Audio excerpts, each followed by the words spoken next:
Bismillahirrahmanirrahim. Alhamdulillahirrabbilalamin. Wassalatu wassalamu ala ashrafil anbiya'i wal mursalin wa ala alihi wa sahbihi ajma'in. Assalamualaikum warahmatullahi wabarakatuh.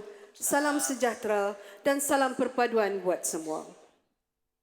Yang berbahagia Datuk Pengerusi Tetap Wanita UMNO Malaysia, yang berbahagia Datuk Timbalan Pengerusi Tetap Wanita UMNO Malaysia, yang dikasihi Yang Berhormat Datuk Seri Dr. Nuraini Ahmad, Ketua Wanita UMNO Malaysia, yang dikasihi Yang berbahagia Datuk Noliza Abdul Rahim, Naib Ketua Wanita UMNO Malaysia, Barisan Pegawai dan Esko Wanita UMNO Malaysia, seterusnya yang saya kasihi, Yang berbahagia Puan Nur Syikin Yusof, Ketua Wanita UMNO Negeri Wilayah Persekutuan, Ketua-Ketua Wanita UMNO Negeri, yang dihormati Yang Amat Berhormat Datuk Seri Wan Rosdi Wan Ismail, Naib Presiden UMNO Malaysia merangkap Menteri Besar Bahang, serta wakil-wakil ahli Majlis Kerja Tertinggi UMNO Malaysia, seterusnya ketua-ketua wanita UMNO bahagian-bahagian serta para perwakilan negeri-negeri yang dikasihi seluruh Malaysia.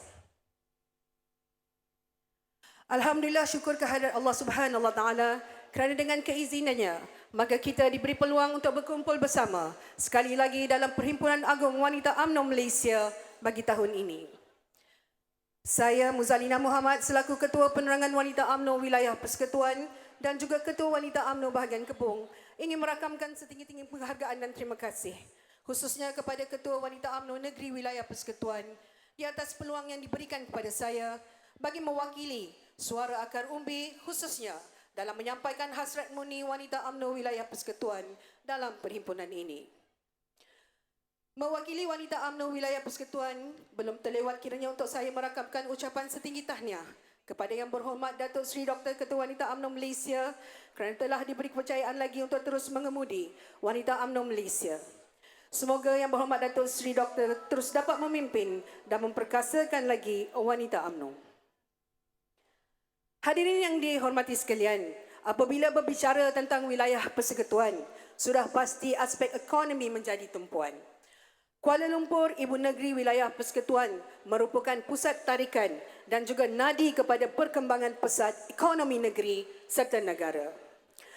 Kedudukan bandarayanya yang strategik terletak di tengah-tengah bandaraya dan merupakan sebuah kota metropolitan yang pesat berkembang di Asia Tenggara telah menjadikan Kuala Lumpur sebagai hub ekonomi serantau. Semasa pembentangan bajet pada 24 Februari yang lalu, Yang Amat Berhormat Perdana Menteri telah menggariskan beberapa cabaran ekonomi yang dihadapi negara. Ketidaktentuan ekonomi dunia telah memberikan kesan terhadap ekonomi negara dan rakyat. Hari ini, bukan saja Malaysia, tetapi seluruh dunia sedang berhadapan dengan krisis ekonomi seperti inflasi, kenaikan harga barang, peningkatan kadar dasar semalaman OPR, penurunan kadar mata wang dan sebagainya. Kadar inflasi yang menekan akibat daripada harga komoditi dunia yang tinggi di samping peperangan antara Rusia dan Ukraine telah merencatkan rangkaian bekalan makanan dunia dan negara.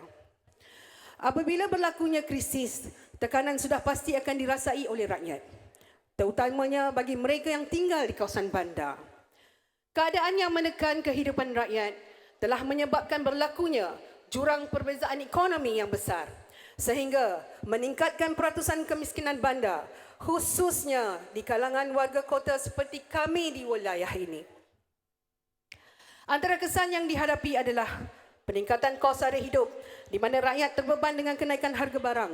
Sebagai contoh, dengan kenaikan harga telur, penetapan harga siling oleh kerajaan seakan tidak membantu dalam menstabilkan harga telur kerana bekalannya yang tidak menentu telah menjadi penyebab kepada kenaikan harga. Jika tahun lalu harga telur saiz A hanya RM13.50 sepapan, kini harganya mencecah sehingga RM18 sepapan. Peningkatan kos sara hidup yang tinggi telah meningkatkan stres dan tekanan emosi kepada rakyat. Kehidupan pasca pandemik COVID-19 sememangnya sangat mencabar. Natijahnya, warga kota lebih mudah mengalami gangguan emosi kerana terpaksa memerah keringat bagi menampung kehidupan.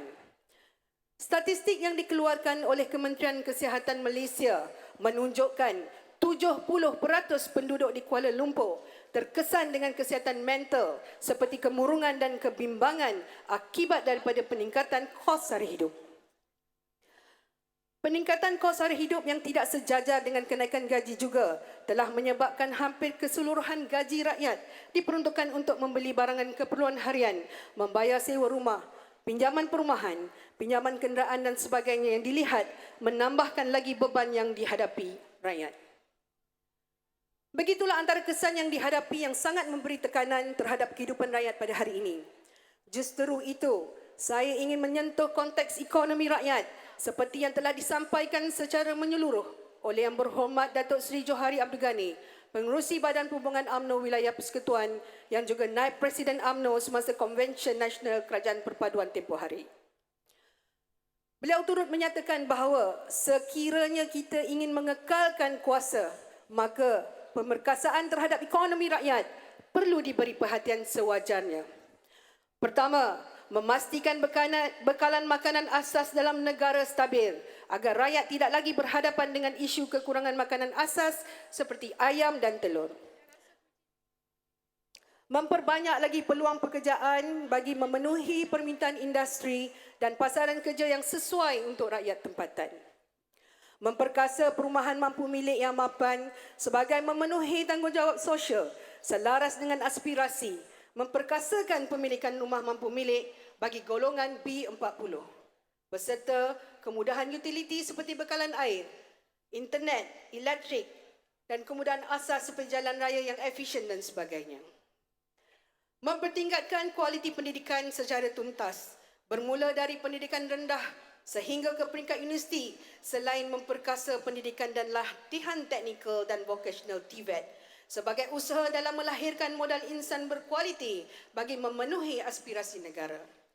Ini selari dengan usaha dan cadangan oleh Yang Berhormat Datuk Seri Dr. Ketua Wanita UMNO Malaysia untuk membangunkan pusat latihan TVET wanita yang pertama di Malaysia. Kami wanita wilayah menyokong usaha ini.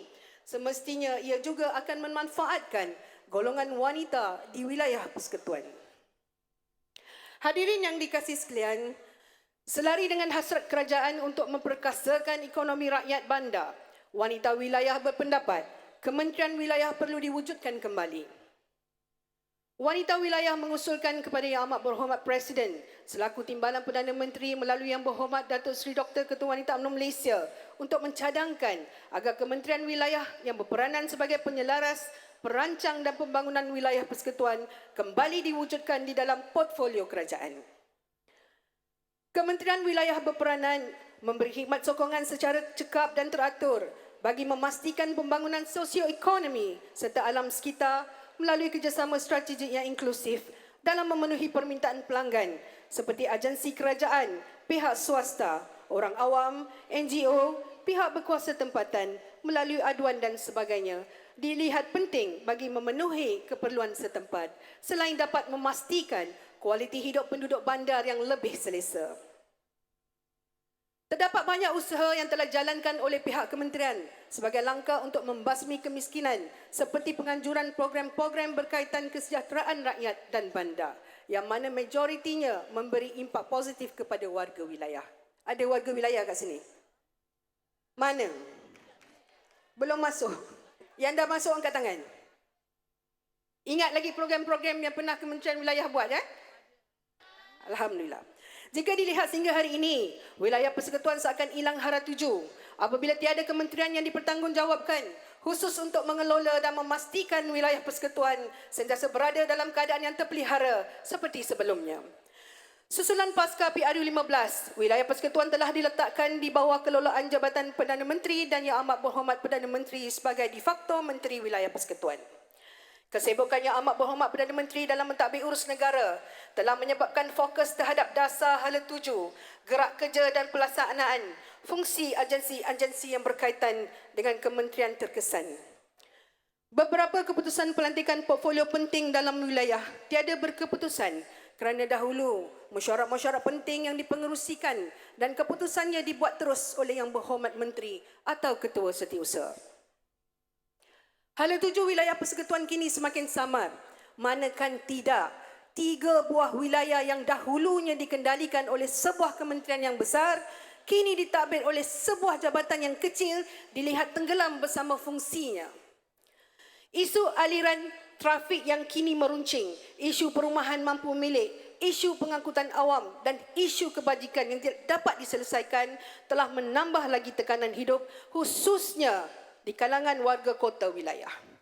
Oleh itu, wanita wilayah menggesa tanggungjawab mentadbir diberikan kepada wakil rakyat wilayah persekutuan yang lebih memahami denyut nadi struktur dan permasalahan rakyat berdasarkan kepada pengalaman yang luas semasa mentadbir kerajaan dulu. Wanita wilayah memohon Yang Amat Berhormat Presiden untuk membawa hasrat murni wanita wilayah bagi mewujudkan dan mengembalikan kegemilangan Kementerian Wilayah demi kepentingan rakyat. Semoga hasrat murni ini mendapat perhatian dan dipertimbangkan sewajarnya oleh pihak kerajaan. Hadirin yang dihormati sekalian, sebagai sebahagian daripada pentadbir kerajaan, kita harus cakna terhadap sesuatu perkara atau dasar yang ingin dilaksanakan, terutamanya yang boleh memberi impak negatif kepada rakyat. Penjelasan serta penerangan yang lebih efektif perlu diberikan kepada rakyat agar mereka memahami dasar atau polisi atau apa saja yang sedang dilaksanakan oleh pihak kerajaan. Mengambil contoh dengan isu kenaikan kadar OPR sebanyak 3% seperti yang diumumkan oleh Bank Negara Malaysia pada 3 Mei yang lalu, telah menimbulkan rasa tidak puas hati di kalangan rakyat.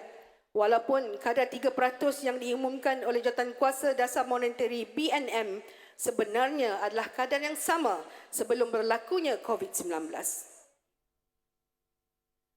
Pihak kerajaan dan BNM seharusnya sedar bahawa keadaan ekonomi rakyat sudah jauh berbeza dengan keadaan sebelumnya. Kenaikan kadar tersebut sudah pasti akan melonjakkan kos pinjaman yang akan menambahkan lagi beban rakyat yang telah sedia tinggi. Rakyat telah meletakkan harapan yang tinggi kepada kerajaan untuk mengawal kadar kenaikan yang dirasakan akan menambah beban dan seterusnya meningkatkan lagi kos sara hidup rakyat.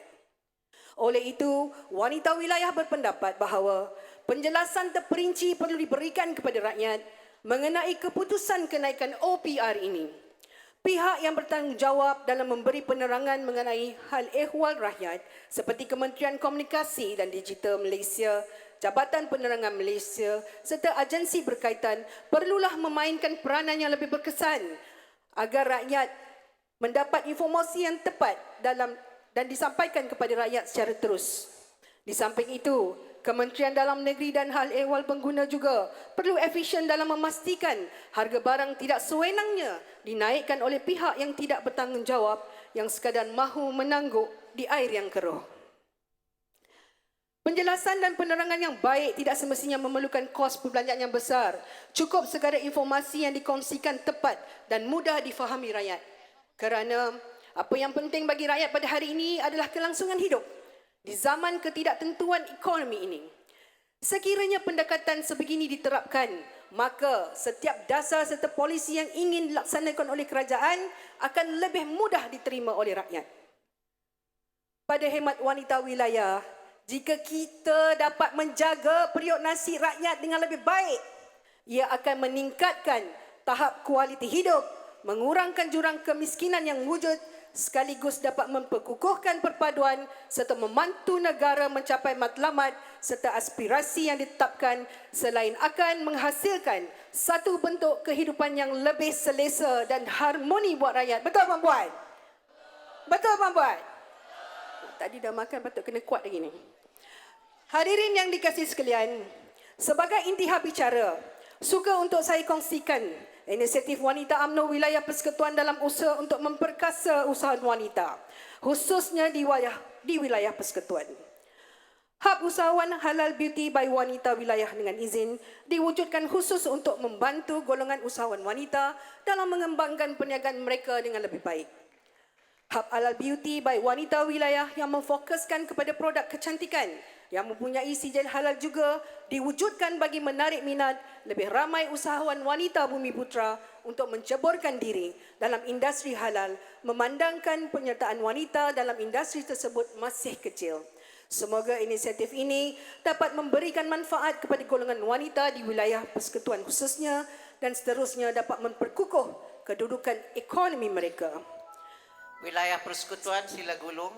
Sebelum saya mengakhiri pembahasan saya pada hari ini, ingin saya tegaskan bahawa kunci keharmonian dan perpaduan negara adalah kestabilan politik, manakala kunci kejayaan sebuah kerajaan yang memerintah adalah dengan menjuarai ekonomi rakyatnya. Semoga kerajaan perpaduan pada hari ini menjadi sebuah kerajaan yang kukuh, stabil dan kekal relevan kepada rakyat. Sekian, wabillahi taufiq wal hidayah. Wassalamualaikum warahmatullahi wabarakatuh. Wanita wilayah, mohon menyokong. Terima kasih.